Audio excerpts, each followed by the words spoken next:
Hola, hola, ¿cómo están? Un saludo para todos. Gracias siempre por su presencia, por escuchar, por participar de este programa Ecuador Puertas Adentro.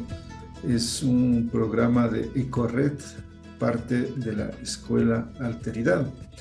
Seguimos conversando sobre el Ecuador, sobre este país que nos ha visto nacer, en el cual ahora los que llamamos ecuatorianos somos parte de este estado, de este país, de esta nación, y queremos pues seguir descifrando, entendiendo, comprendiendo de dónde venimos, qué somos. Y en esta ocasión vamos a continuar con Alfredo Pérez.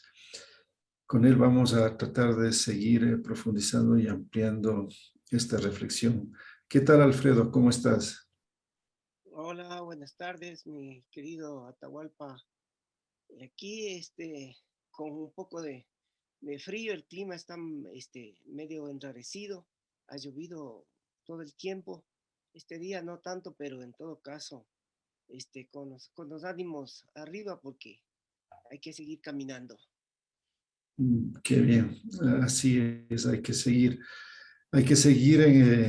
caminando en este Ecuador, ¿no? En nuestro Ecuador que a veces nos hace llorar, que nos da mucha tristeza, de este Ecuador pequeño, que parece pequeño en todo, de este Ecuador pobre, que parece pobre en todo, y que como consecuencia parece que se refleja en algunas situaciones, como por ejemplo el caso extraño que podría ser quizás un reflejo, una expresión de toda esta situación, el hecho de que no tenemos referentes internacionales de trascendencia, de prestigio, que hayan logrado tener una expresión, una manifestación que haya generado algún tipo de valoración, de reconocimiento a nivel internacional y que eso tal vez quisiera expresarnos o decirnos algo entre muchas cosas. ¿Qué piensas al respecto, Alfredo?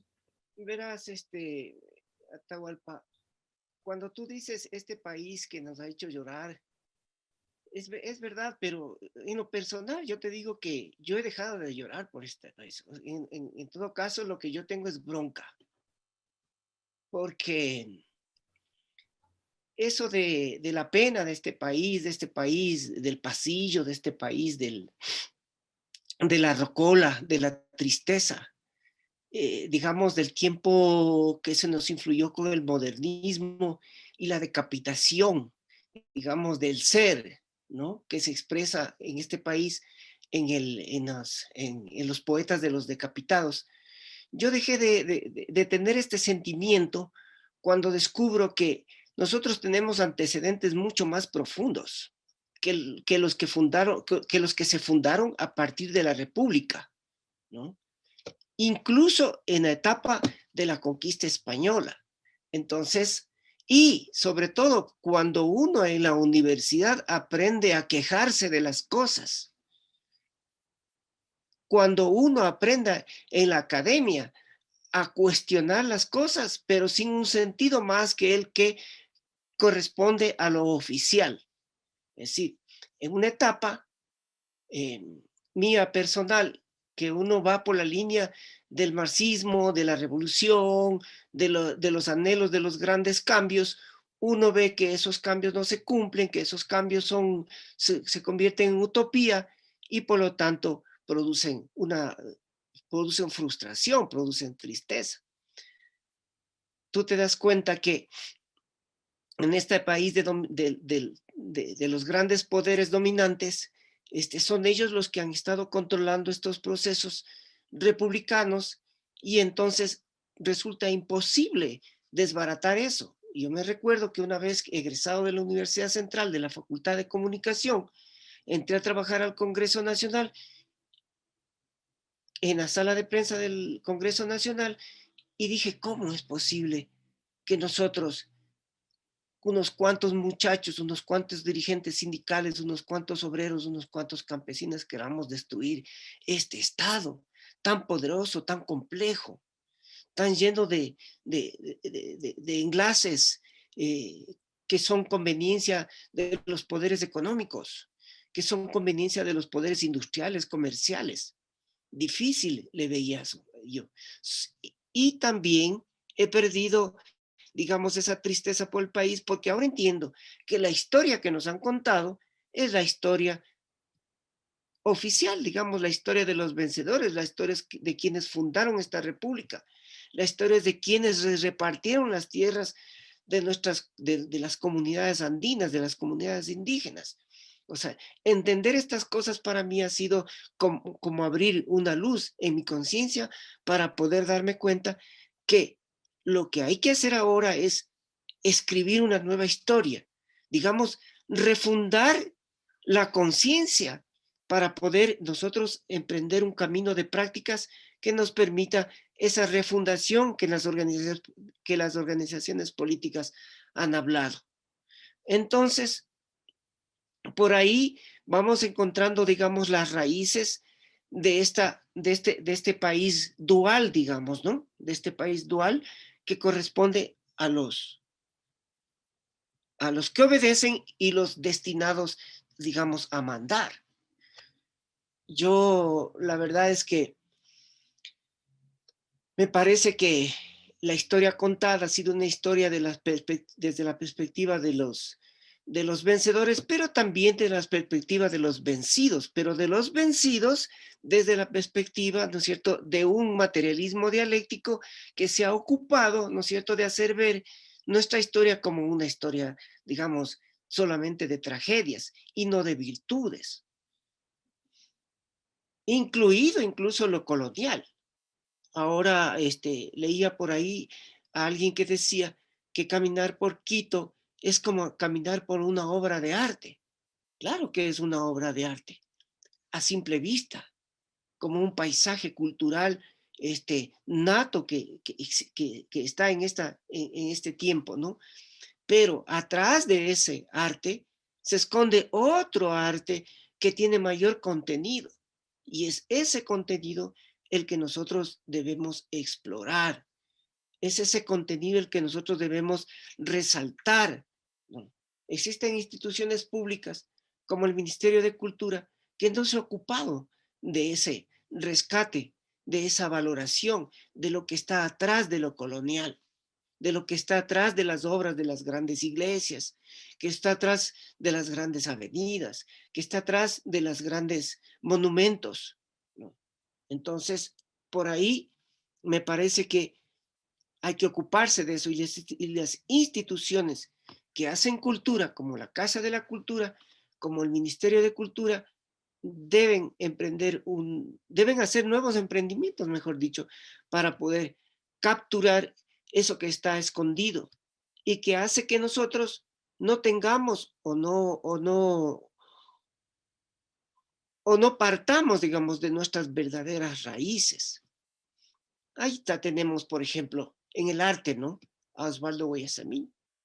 Nadie niega sus posibilidades creativas, las que tuvo, nadie niega su obra, todo eso, pero atrás de eso está solamente la apariencia trágica y no la virtud de aquello que hoy empezamos a descubrir como la gran sabiduría que tuvieron nuestros pueblos y cómo fueron construyendo una organización social, unas poblaciones, un proceso productivo, artesanal, etcétera, etcétera, que hicieron que se conviva en lo que hoy decimos en summa causa. Es ese summa causa el que habría que valorar ahora para transportarlo a este tiempo y poder complementar las cosas y poder buscar esas raíces, esa identidad profunda que nosotros necesitamos. Ahí está, por ejemplo, Osvaldo Albornoz contando la historia de cómo nuestros indígenas han sido castigados, han sido reprimidos, pero no vamos más allá. Ahí está la valoración de Tránsito Maguaña como una simple comunista, no como una mama, o Dolores Cacuango, ¿no? A partir de eso, nosotros vamos arrastrando una especie de minimización de nosotros mismos.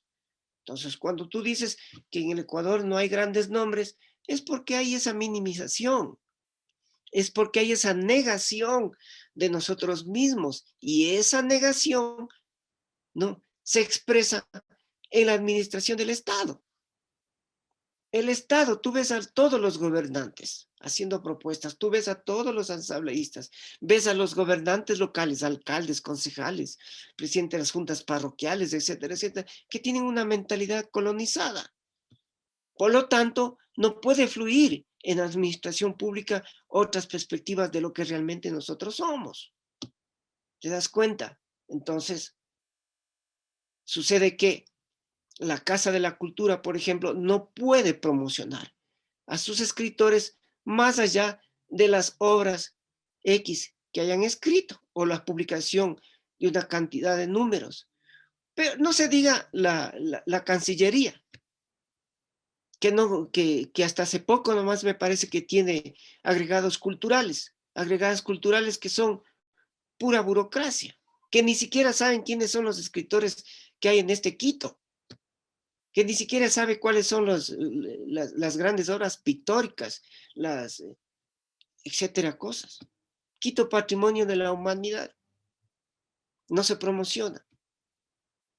Se habla de turismo, etcétera, etcétera, pero un turismo dogmático, un turismo clásico, el turismo del bikini, el turismo de la playa. No es el turismo histórico, cultural, que nosotros merecemos valorar. Ujú. Cuando tú dices hay que refundar la conciencia, ¿a qué te refieres? ¿Qué quieres decir con ello? ¿Es posible? Claro que es posible, siempre y cuando nosotros descubramos lo que verdaderamente somos. Cuando nosotros estudiamos, por ejemplo, la simbólica de nuestras culturas, vamos descubriendo un lenguaje que una autora llama un lenguaje de luz, un lenguaje en el que en el que los seres humanos estamos conectados con todo, porque nosotros somos naturaleza, de la naturaleza venimos y en la naturaleza nos encontramos inmersos. Entonces, cuando en nuestras comunidades o en nuestros pensadores indígenas han hablado de que lo ético y lo moral está en no robar, en no mentir, en no ser ocioso. O sea, por ahí de pronto hay unas pautas que nos permiten a nosotros entender otro tipo de comportamiento. Pero hay otras posibilidades cuando nosotros hablamos de buen pensar, buen sentir y buen caminar, ¿no? Que puede ser incluso un pensamiento superior al no mentir, no robar, no ser ocioso. Pero parte de qué eso, cuál es la esencia de esto que acabo de decir, el estudio de nuestros saberes, de nuestras ciencias, de nuestra matemática, de nuestra geometría, de nuestra filosofía, de nuestra organización social, de nuestra economía, de la economía profunda, la economía comunitaria. La economía, si nosotros no nos valoramos es porque vivimos en este mundo económico de competencias. Y la misma universidad forma estudiantes para competir, para salir a un mercado de trabajo donde hay una convocatoria para un empleo y van cientos de gentes atrás de ese puesto. Y uno parecería merecerse más y otro más, pero a la final resulta ser una competencia. La universidad nos enseña eso, a competir, a, a, a hacer unos contra otros. Bueno, eso podríamos hacer cada uno, ¿no es cierto? Personalmente, hacer todos esos estudios de investigación. De hecho, ya se viene haciendo. De alguna manera se viene describiendo la historia hasta cierto nivel. Pero el asunto es que en el caso mismo nuestro, como escritores, llegamos a muy pocas personas, no tenemos mucha influencia. Entonces, resulta bien difícil hacer este recambio de conciencias del que hablas. O sea, el cambio de conciencia. La universidad.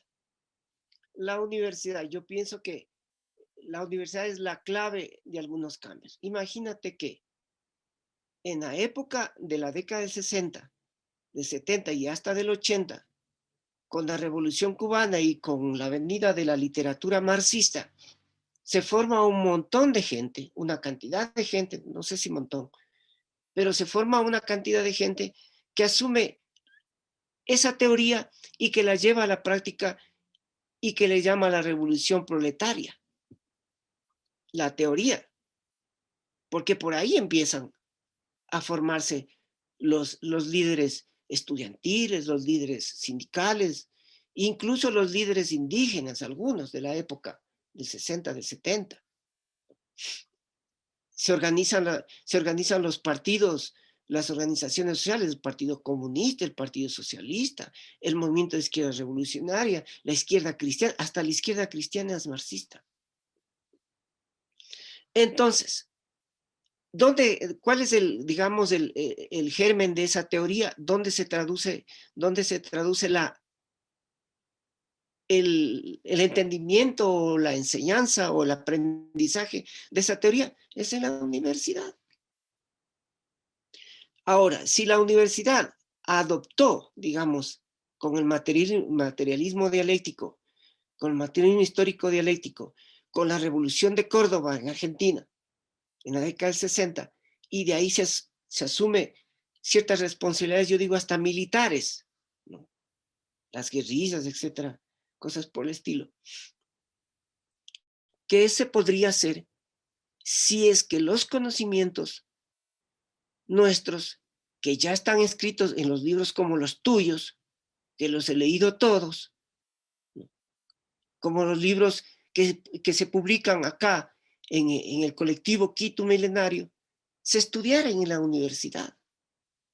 Si la universidad creara una materia que se llama X, saberes ancestrales, si la Universidad Amante Huasi se extendiera, se abriera y no la anularan como lo quisieron hacer en la época de Rafael Correa. Mira mi experiencia. He estado yo en la carrera de física matemática de la Facultad de Filosofía, con 20 compañeros o 25 compañeros más, docentes. Qué difícil decirles a ellos que hay otras formas de matematizar, que la geometría no es solamente aquello que corresponde a lo que nos trajeron desde Europa, con la colonia, con las escuelas, digamos, de formación, de extirpación de las idolatrías a la final.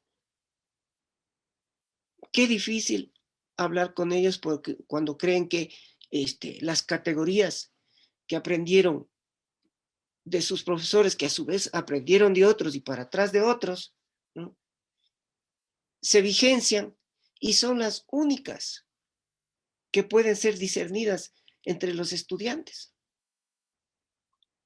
Digamos, la mecánica cartesiana, la mecánica newtoniana. Recién hace poco, en este periodo, empezaron a hablar de cuántica. Cuando la cuántica ya está, digamos, discernida desde la década del 60. Imagínate. Entonces, ha sido para mí una lucha terrible, porque uno se siente minimizado, a uno le creen loco, porque plantea ciertas cosas, porque considera que las clases no son del aula, ¿no? Esos 4 metros cuadrados, esa caja que no te permite ver el mundo ni por dónde sale el sol, que plantea que las clases hay que darles en la calle, caminando, hacer academia caminante. Entonces, te dice, no, y a propósito de lo que estoy diciendo, en tu libro, ¿cómo se llama Vaya, uno de tus primeros libros donde hablas de que tú te sacaron de un colegio porque tenías otra forma Ajá. de dar clases. Los hijos de la tierra. Los hijos de la tierra, por ejemplo, que yo los he compartido con los chicos para que se den cuenta que no soy el único loco, que hay otros también, ¿no? Ahí tú das las pautas, ¿no es cierto?, de lo que fuimos nosotros, de lo que somos. Si ese libro, por ejemplo, el tuyo, se difundiera, fuera parte de la bibliografía de los estudiantes de primero X semestre, entonces la cosa sería distinta. Estuve dando este, la materia de etnomatemática. No soy matemático, pero he estudiado el tema, ¿no? Estaba hablando de los platos pastos y entonces los estudiantes se quedaban sorprendidos al ver que la serie de figuritas tenían relaciones algorítmicas, ¿no? Y es la relación algorítmica que es con la que se hacen la cibertecnología ahora. Entonces, pero estudiantes que venían arrastrando, ¿no es cierto?, el pensamiento cartesiano, newtoniano, y que les es difícil captar lo que se les dice, se quedan sorprendidos. Dicen, nunca habían escuchado esto, nunca, ¿de dónde sacó? Entonces le digo, no, es simple, vamos nomás al Museo Antonio Santiana de la Facultad de Filosofía y vamos a ver la serie de figuras, los trazos que hay ahí, geométricos que hay ahí, y nos vamos a dar cuenta que podemos hacer relaciones algorítmicas, relaciones matemáticas, relaciones geométricas, nada más.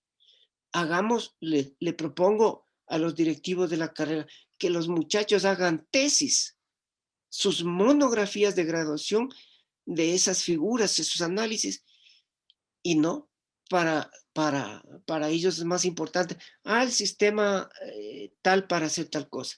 O sea, el mismo patrón para hacer diferentes cosas. Entonces, ahí no hay cambio, ahí no hay nada, solamente hay una repetición de las cosas para hacer lo mismo, lo mismo, lo mismo y lo mismo. ¿No?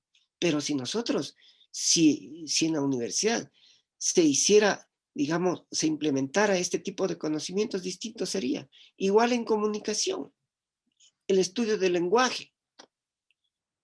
El lenguaje, digamos, el quichua, incluso traducido al castellano, empieza a estallar entre significante y significado. Pero no, ahí hay las categorías tales y tales y tales, y no pasamos, ¿cierto?, de estudiar esa mecánica del lenguaje o de esa estructuración del lenguaje, ditongo, triptongo, verbo, sujeto, predicado, etcétera, etcétera, y no pasamos más de allá. No vemos, digamos, el mundo del lenguaje como una posibilidad, ¿no es cierto?, psicosocial que permita a la gente, a los chicos, salir, digamos, de los esquemas mentales que se tienen o que tienen. Entonces, lo que hablas es un problema o un asunto de identidad, una falta, digamos, de una identidad de raíz, como has señalado, porque hay una identidad criolla, una identidad colonial, una identidad simplemente básicamente de lo que ha sido este periodo de casi 500 años y principalmente la era republicana, en donde se ha ido formando un colonialismo y como consecuencia una serie de nociones para, en último caso, como estamos ahora atrapados en un colonialismo de derecha y de izquierda, en donde todo se maneja dentro de esas dos categorías y ahí se pretende resolver todo ello. Y es más, si bien es cierto la cuestión de lo que hubo llamemos así, una revolución marxista en la universidad, ahora esa misma gente no acepta, la mayoría no integra, no asimila lo que podría ser esas raíces milenarias, esas raíces que están ahí en ese territorio por lo menos por 10.000 años. Entonces vemos como hoy más bien mucha gente de izquierda no es un apoyo, no es un aliado de este conocimiento indígena, sino más bien todavía sigue desconociéndolo y lo que poco conoce lo desprecia, lo minimiza, lo rechaza. Entonces la situación se vuelve más compleja todavía y difícil de ahí hacer una revolución, llamémosle cultural, identitaria u originaria, para lograr encontrar otro tipo de mentalidad, para generar otra conciencia. Verás, las personas actuamos según como pensamos. Y si nosotros seguimos pensando como, como hace 20 o 30 o 50 años atrás, vamos a seguir haciendo lo mismo, repitiendo lo mismo. Verás, yo tenía una idea respecto del triunfo de Rafael Correa que se hizo decir que era de izquierda. Una de las razones por las creo que votó la gente por este personaje es porque ya mucha gente había salido de la universidad. O sea, era una generación que había pisado por lo menos el primero o segundo semestre de la universidad y había escuchado la palabra revolución, y había escuchado la palabra progreso, y había escuchado las palabras que le decían cambios. Gente que había salido de la universidad y se hizo taxista, gente que le dice a la universidad y se fue a ser obrero, gente que ha salido de la universidad, digamos que ha estado en la universidad, no que ha salido graduado, que ha estado en la universidad, que ha ido a puntos, digamos, de nuestra sociedad, pero que ya escuchó la palabra revolución. Y entonces, como esa palabra se fue haciendo ontológica en el ser digamos, de la población, cuando la gente escucha revolución, al Rafael Correa dice, no, este es el hombre, este es el tipo que nos va a cambiar. Igual está pasando en Colombia, ahora con el posible triunfo de Petro. La gente ya tiene un poco de conciencia, pero no tiene la conciencia de que ese pensamiento de izquierda, entre comillas, sigue siendo colonial. No tienen ni idea, ni los universitarios tienen idea. No se diga la gente que volvió celular, es decir, está en el cuerpo, en su ser, ese pensamiento marxista-leninista que no le permite mirar hacia otro lado.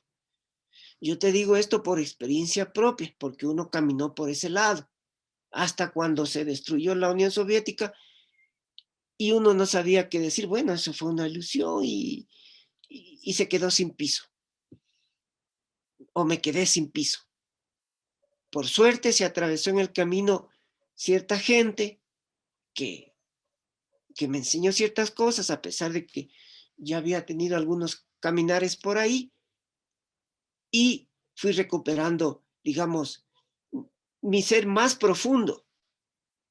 O sea, el ser que estaba escondido, que no afloraba, que no se identificaba, excepto que con la famosa palabra revolución y todo lo que significa. Yo he estudiado el tema del marxismo-leninismo a diestra y siniestra. Por ahí estoy revisando un poco de libros que voy a obsequiar, que quiero por ahí alguien que le interese. Porque yo pienso que la situación del mundo ha cambiado tanto que, sin despreciar el marxismo en su totalidad, sin ser antimarxista, ¿no es cierto? Me parece que ya muchas de las cosas no tienen vigencia ideológica, que se puede recuperar algo por ahí, tal vez, pero ya no tiene esa vigencia ideológica. En la universidad misma, en la escuela de sociología, hay unos esfuerzos enormes por hacer un neomarxismo, pero no pueden. No van allá más de las líneas trazadas por Marx, por Engels, por Lenin y algún otro nuevo teórico. Entonces, qué difícil es para la gente que se ha formado en eso, romper con su propio esquema, porque eso va a producir un colapso mental en ellos, porque colapsos mentales suceden cuando uno está metido en una cosa y da un salto cuántico, si se quiere, a otra. Es muy difícil, además porque están enraizados y también porque se juegan intereses personales, intereses de grupo, intereses sectarios, digamos, ¿no? Ahí está la Confederación Ecuatoriana de la Confederación de Trabajadores del Ecuador, ahí está la CEOLS, ahí está todas estas organizaciones. Es muy difícil. Y ahí está la misma CONAIE, con dirigentes que creen que el marxismo de Mariátegui es el que hay que aplicar aquí en el Ecuador. Cuando Mariátegui, vigente en su tiempo, por marxista que era, ¿cierto? Hoy las perspectivas, desde lo que nosotros, al menos de lo que nosotros hemos estudiado, de lo que tú has escrito, de lo que Alfredo Lozano ha escrito, de lo que Diego Velasco ha escrito, y una serie de publicaciones que hay ahí, de lo que la Universidad Amante Huasa se discierne, eso está cerrado para gente que, ¿cómo se llama? Que no se abre, que es imposible abrirla, porque ya, como te decía hace un rato, es celular, está en el cuerpo, y esa ruptura que tienen que hacer sería muy dolorosa, pero tienen que hacerla. Esta generación de dirigentes algún rato va a desplazarse, ya se ha desplazado en algunos, pero tiene que haber una nueva generación de gente que asuma la responsabilidad de otra forma de pensar, porque es una responsabilidad tremenda el pensar para que el Estado asuma, es decir, para que asuma la responsabilidad de dirigir este Estado. Esperemos ¿cómo se llama? Que en nuevos procesos se vaya dando digamos, este giro, eh, ¿cómo es? No es anticolonial, es descolonizador, para poder plantear nuevos emprendimientos, nuevas utopías, digamos, ¿no? Utopías realizables. Esta identidad milenaria, esta identidad de raíz que has señalado, se entendería que quienes tienen que guiarla, quien tienen que sacarla adelante, que tienen que tomarle como referente, son los pueblos indígenas. Pero en la práctica ya vemos con la Coralle o con Pachacutic, en donde todos han terminado también colonizados.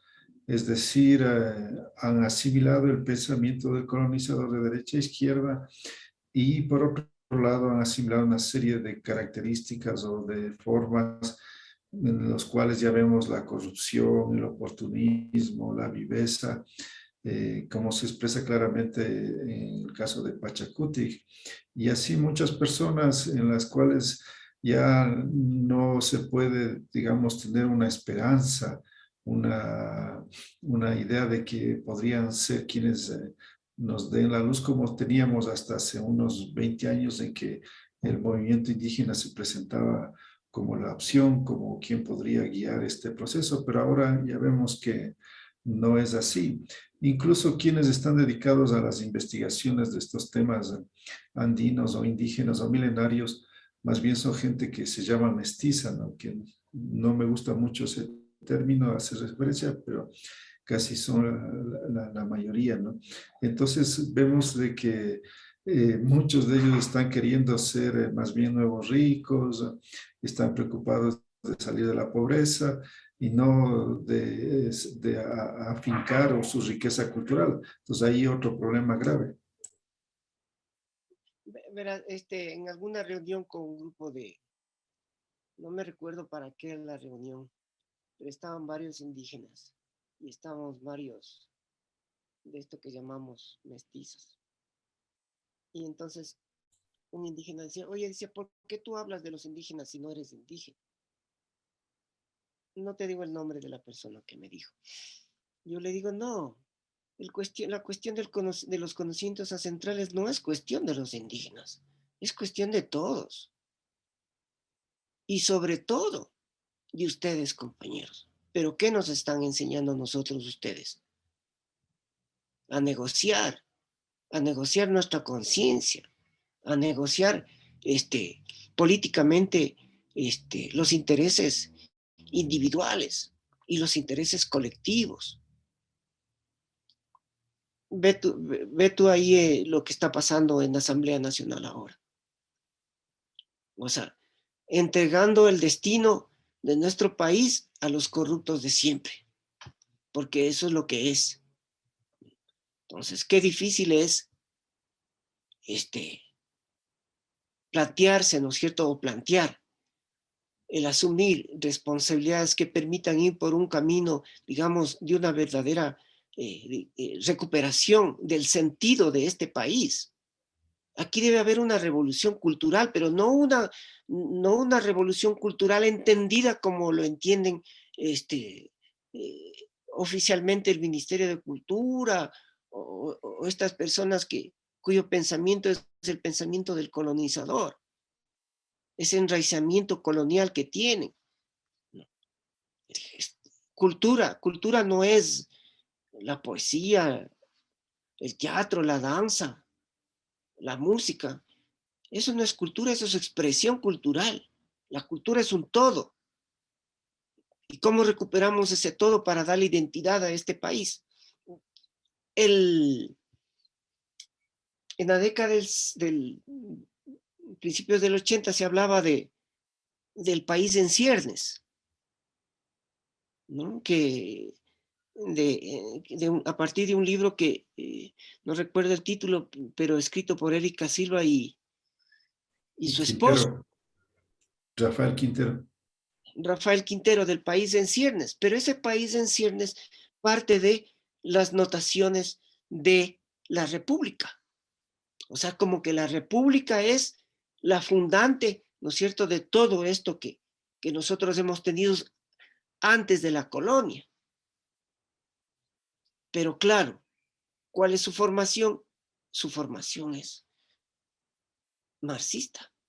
Y entonces el país en ciernes es solamente el prurito de la República. Pero es porque no hay conocimiento de lo que nosotros ahora sabemos, de lo que nosotros ahora estamos descubriendo, de lo que nosotros ahora estamos escarbando en los vestigios, de lo que estamos escarbando en los escritos antiguos. O sea, como tú dices en tu libro, descubriendo verdaderamente ahora América, descubriendo el Ecuador. Entonces, ¿cómo es posible que nosotros podamos surgir, ¿no es cierto? O ser representativos más allá de que gane o no gane la selección de fútbol, ¿no? Gane o no gane un ciclista, gane o no gane un atleta. ¿Cómo es posible que no podamos subir en otros ámbitos? Porque simplemente eso que es ontológico, eso que está en el ser colonial, o sea, no permite abrirse. Y cuando alguien quiere plantear cosas, ¡pum!, se lo baja, se lo oculta, se lo anula, ¿no? Se lo desplaza del escenario cultural, del escenario de propuestas culturales. Yo estuve en el Ministerio de Cultura. Yo fui uno de los fundadores del Ministerio de Cultura. Y que me disculpen los que asumieron después del Ministerio de Cultura. No sabían ni dónde estaban parados de cómo administrar el tema cultural. Y cuando yo había convocado a las organizaciones sociales de base para poder hacer, por ejemplo, porque mi planteamiento era recuperar los raimis, ¿no es cierto?, hacer las tomas de las plazas, con bandas, con música, etcétera, con conferencias, ¿cómo se llama?, con una serie de actividades. Me dijeron, no, aguántate un ratito, esto no es una revolución. Le digo, entonces, ¿qué es, pues? Se resintieron, me dijeron que tenía agenda propia, etcétera, cosas por el estilo, y me fueron desplazando. Porque consideraban que aquí había que hacer el Museo del Louvre en la plaza del Arbolito, sin darse cuenta que esa plaza es el símbolo de la resistencia. Entonces, la réplica, como algunos ministros eran europeizados, ¿no es cierto?, creían que el Museo del Louvre había que transportarlo acá o a sacar una copia. Y así cosas por el estilo. Yo trabajé, no sé, en el proyecto de centros culturales centros comunitarios interculturales. Imagínate, mi propuesta era hacer de las plazas, de las parroquias, centros culturales, pero no, fueron a poner en ciertos lugares una construcción, gastándose la plata en eso, para poner internet, para poner una salita con unos cuantos objetos y llamarle museo, como el famoso Museo de la Palabra que hay que había, mejor dicho, en la Casa de la Cultura y que se trasladó al Ministerio de Cultura, que eran solo las fotitos de los escritores y unas cuantas frases, y eso era el Museo de la Palabra. ¿Eso es cultura? ¿O solamente es un pedacito minúsculo de lo que es cultura?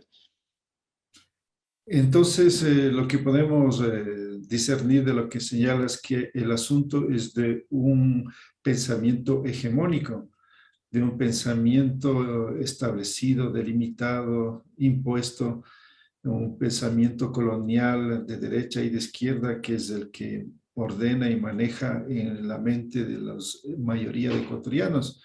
Y por lo tanto necesitamos otro pensamiento que pueda disputarle, que pueda enfrentarle, que pueda discernir que es un pensamiento obsoleto, atrasado, y que necesitamos, por lo tanto, otro pensamiento.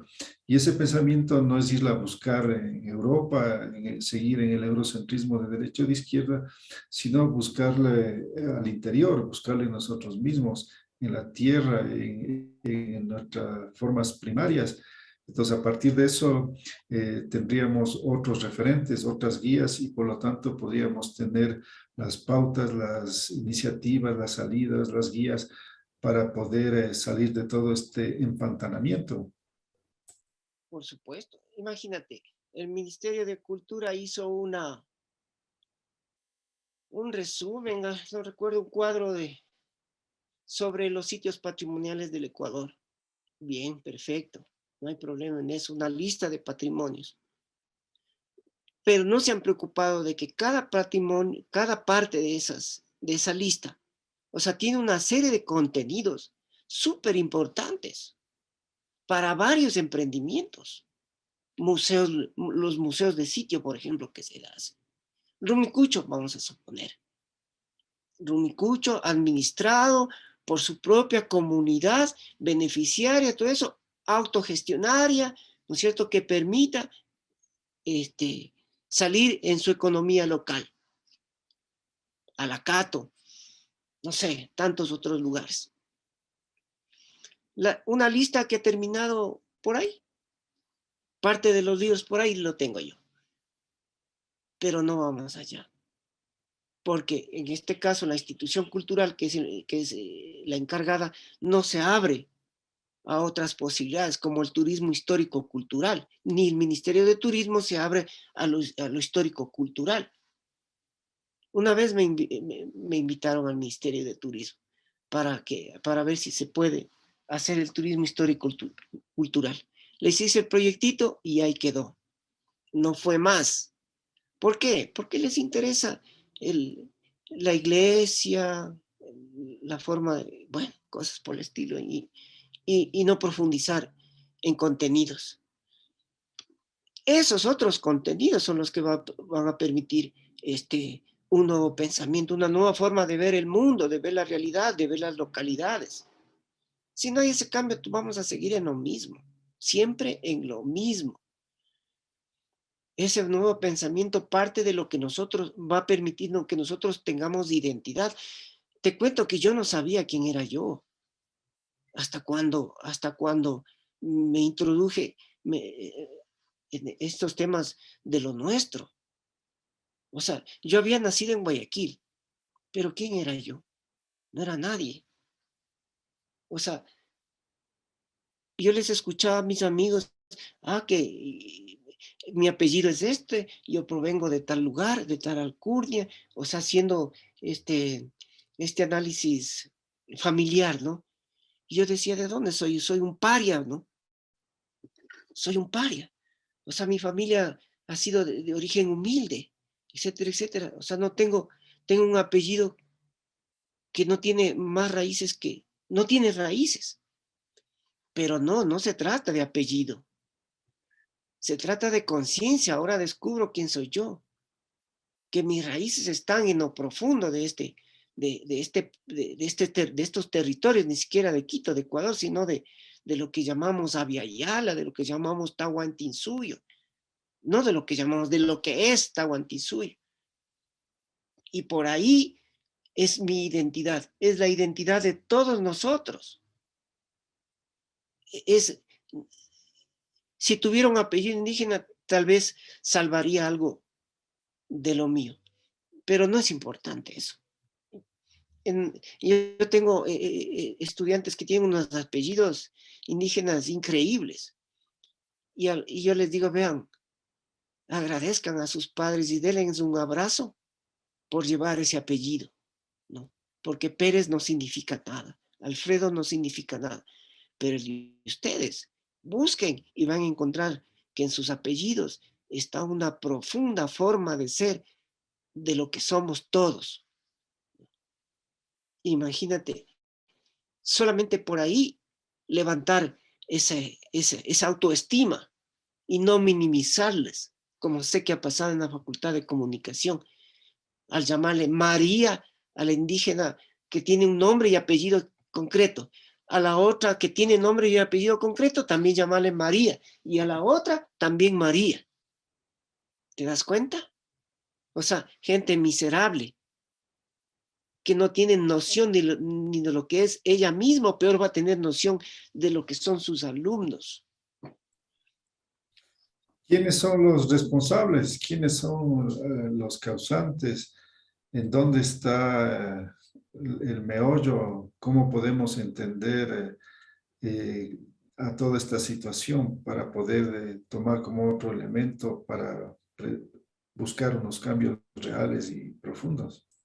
Sí, pero hay que eh, proyectos, proyectos y tratar de ver si se ejecutan. En la universidad el planteamiento es una tercera reforma universitaria que permita que los saberes ancestrales sean parte de la formación académica. ¿No? No hay espacio, que no sé qué, que ahora estamos en otro ámbito tecnológico, pero es que justamente esa tecnología puede ser mejorada con la tecnología nuestra. Yo trabajé en el Ministerio de Agricultura con ingenieros que venían de la Zamorano, estudiados en Israel, en Brasil y todo eso. E íbamos al campo y ellos expertos, ¿no? A explicarles a los campesinos cómo hay que sembrar, cómo hay que hacer. ¿Y sabes qué les decían los campesinos? Así no es. Así no se siembra por esto, por tales y tales razones. El cultivo en terrazas, por ejemplo. Venía el ingeniero, que sembremos así. Le decía, no, porque después viene la lluvia y se va a llevar la planta. Mejor hagamos terrazas. Y ahí los ingenieros empezaron a decir, ah, no, sí, no, terrazas, terrazas. Si la universidad no asume la responsabilidad, porque las generaciones que existimos ahora somos producto de la universidad, sea para lo que sea para bien o para mal, somos producto de eso. Si esa universidad no asume la responsabilidad de establecer nuevos contenidos, yo le veo difícil. Yo le veo difícil. Y contenidos que se ajusten a una verdad, digamos la palabra, no sé qué otra palabra utilizar, a una verdad que implique contenidos de lo que llamamos ciencia. Ciencia no es otra cosa que conocimiento, nada más, ¿no? Que se ajusten a los conocimientos nuestros. Hoy, por ejemplo, hay un grupo que está organizando el Inti Raymi para junio, pero no sé, que entiendo que sí saben, ¿no? Pero lo mismo deberían hacer para septiembre, para diciembre y para marzo, es decir, para los solsticios y los equinoccios, no solamente para junio, como que si esa fuera la fiesta cumbre. Y ya sabemos que ese junio es un impuesto de la cultura inca, ¿no? Lo nuestro es, digamos, el sol recto, nuestro Inti Raymi es en marzo. Pero bueno, algo se hace, vamos sumando, vamos, ahora hay digamos, gente que se sigue sumando en este solsticio de marzo. He visto gente caminando hacia el Panecillo, otros hacia Catequilla. Es decir, el mundo espiritual de nuestras culturas se sigue aumentando, se sigue multiplicando, y cada vez vamos encontrando, digamos, espacios para convivir, entre, Ujú. entre gente que estamos esperanzados en que alguna vez, ¿no es cierto?, este país asuma una nueva conducta, un nuevo etos, como decían, ¿no? Y tal vez, como decías, necesitamos que se despierte un espíritu de bronca, no en un sentido positivo, ¿no? Una bronca ante toda esa injusticia, toda esa situación colonial. Es decir, necesitamos guerreros, guerreros en el sentido de que amen profundamente su tierra.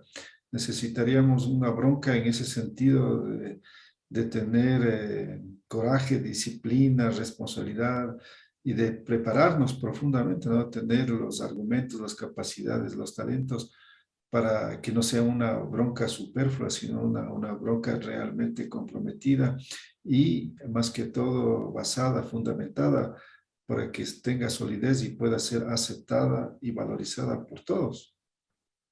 Ahí retornamos a lo que hablábamos en principio, ¿no? Esto del país penoso. Yo pienso que hay un problema aquí, que es el problema de ser dóciles con las cosas, dóciles hasta con lo que leemos, es decir, no tener un sentido crítico, ¿no? Un sentido crítico que viene de criterio, ¿no?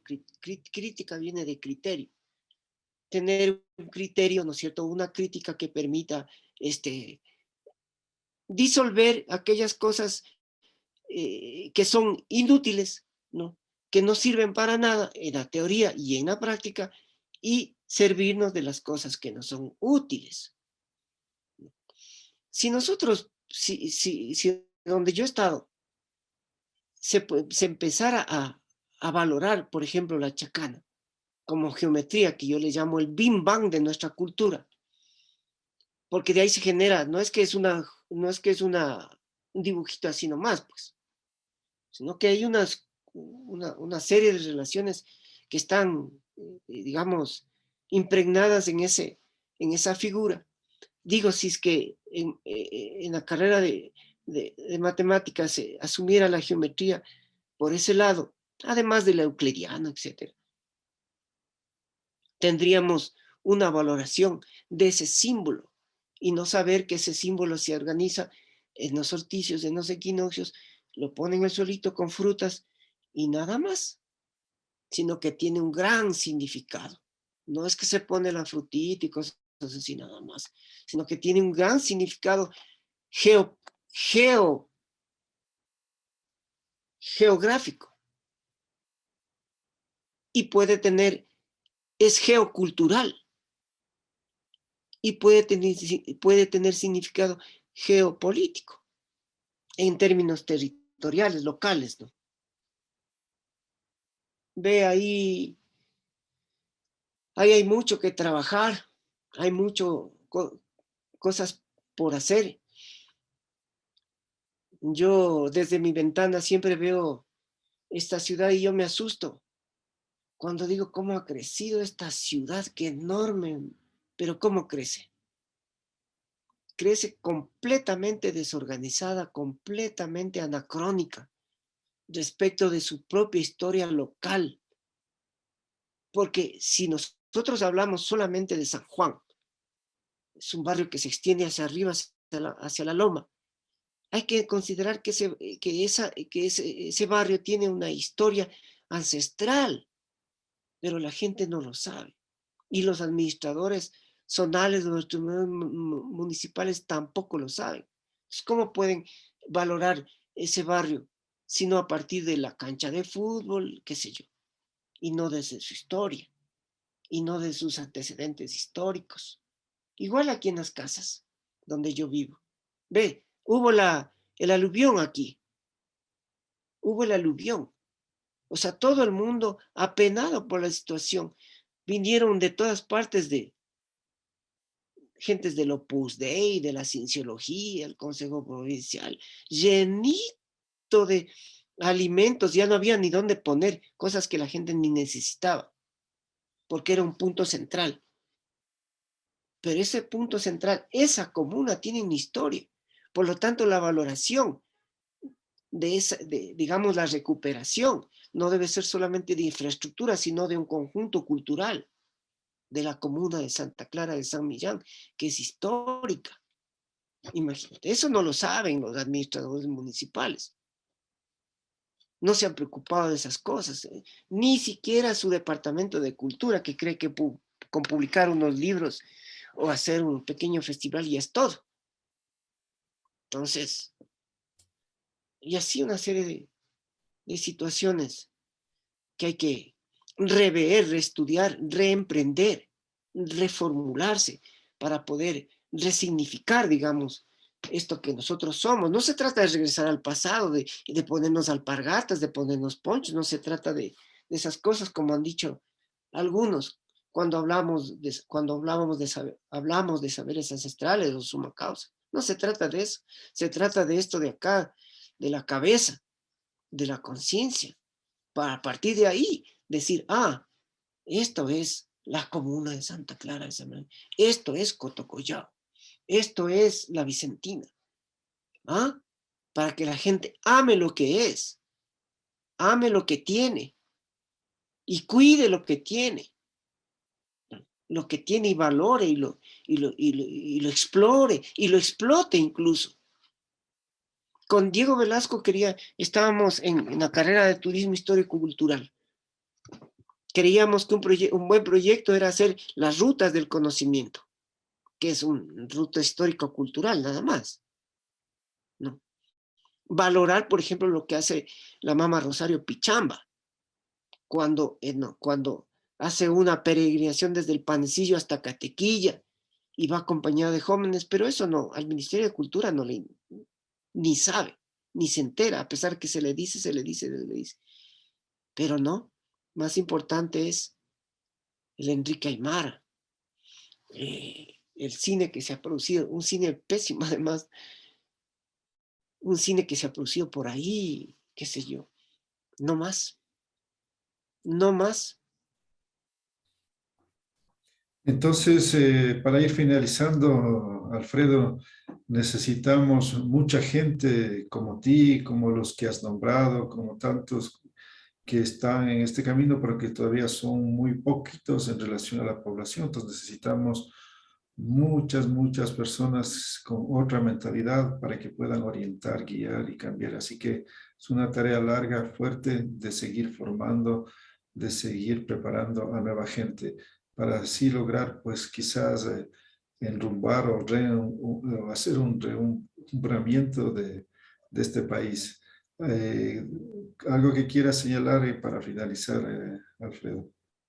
No, esperemos tomarnos el poder, pero no en sentido clásico, ¿no?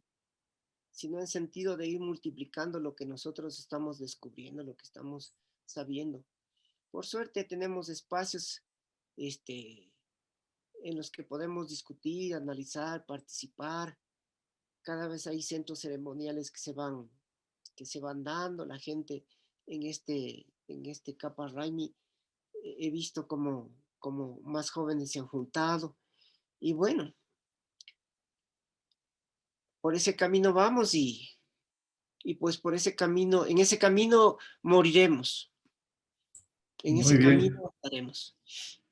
Gracias, Alfredo.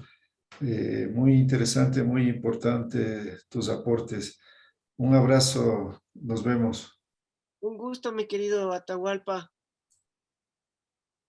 Gracias a ti por compartir, por sacar de estas cosas que, como te decía, más es bronca que llanto. Y las broncas tenemos los que sabemos pelear. Muy bien. Gracias a todos. Un abrazo. Chao, chao.